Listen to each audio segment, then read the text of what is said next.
Hey, what's up people, welcome back to another video. In this quick tutorial I'll show you how you can clear cache within Hostinger Hpanel without using any third-party plugin.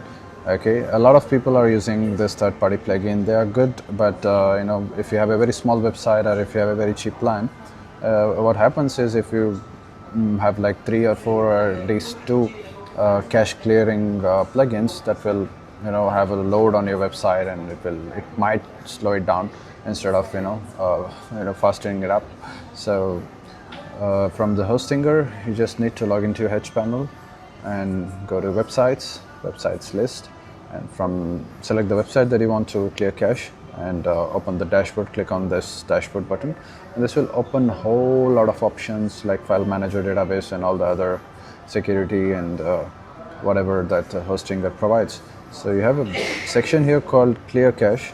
Okay, just click on this clear cache and click on the clear cache again, and that's it.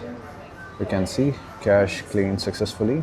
So this is how we can clear cache using Hostinger Hpanel instead of using any third-party plugins. Okay, I hope you found this video helpful. Thank you so much for watching. I'll see you in the next one. Bye bye.